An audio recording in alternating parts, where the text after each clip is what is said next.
Purnia airport के उद्घाटन से पहले सांसद पप्पू यादव की बड़ी डिमांड, पीएम मोदी को लिखा लेटर।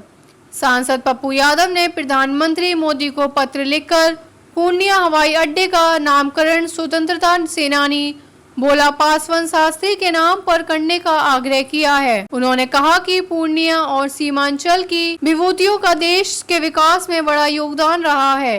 भोला पासवान शास्त्री का जीवन संघर्ष और सामाजिक न्याय का प्रतीक था।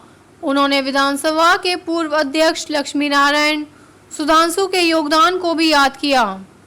सांसद राजेश रंजन उर्फ पप्पू यादव ने प्रधानमंत्री नरेंद्र मोदी को पत्र लिखकर पूर्णिया हवाई अड्डे का नामकरण स्वतंत्रता संग्राम सेनानी एवं बिहार के पहले दलित मुख्यमंत्री स्वर्गीय भोला पासवान शास्त्री के नाम पर करने का आग्रह किया है। पत्र की प्रतिलिपि उन्होंने नागरिक उड्डयन मंत्री किंजरापू राम मोहन नायडू को भी भेजी है। सांसद यादव ने कहा है कि पूर्णिया और सीमांचल की धरती ने देश को कई महान विभूतियां दी हैं, जिनका योगदान राजनीति, साहित्य, समाज और आध्यात्म सभी क्षेत्रों में अमूल्य रहा है। ऐसे में पूर्णिया हवाई अड्डा केवल एक परिवहन सुविधा नहीं, बल्कि क्षेत्र की संस्कृति, इतिहास और पहचान को नई ऊंचाइयों तक ले जाने का अवसर है। उन्होंने अपने पत्र में उल्लेख किया कि स्वर्गीय भोला पासवान शास्त्री का जीवन संघर्ष, त्याग और सामाजिक न्याय की लड़ाई का प्रतीक रहा है।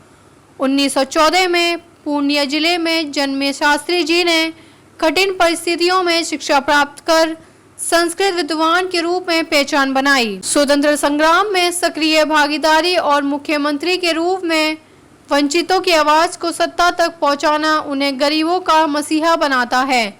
सांसद यादव ने बिहार विधानसभा के पूर्व अध्यक्ष स्वर्गीय डॉक्टर लक्ष्मी नारायण सुधांशु जी का भी उल्लेख किया। उन्होंने कहा कि सुधांशु ने अपने कार्यकाल में लोकतंत्र और संसदीय परंपरा को नई दिशा दी। वे मर्यादा, सादगी और उच्च आदर्शों के प्रतीक थे और सीमांचल सहित पूरे बिहार के विकास के प्रति उनका दृष्टिकोण प्रेरणादायी रहा। पत्र में साहित्य जगत का भी जिक्र करते हुए सांसद ने कहा कि रेणु ने सीमांचल के लोक जीवन और संस्कृति को साहित्यिक मंच पर प्रतिष्ठा दिलाई। वे केवल फणीश्वरनाथ रेणु की धर्मपत्नी ही नहीं, बल्कि स्वयं एक सृजनशील लेखिका थीं, जिन्होंने समाज में महिलाओं की चेतना और भूमिका को नई पहचान दी।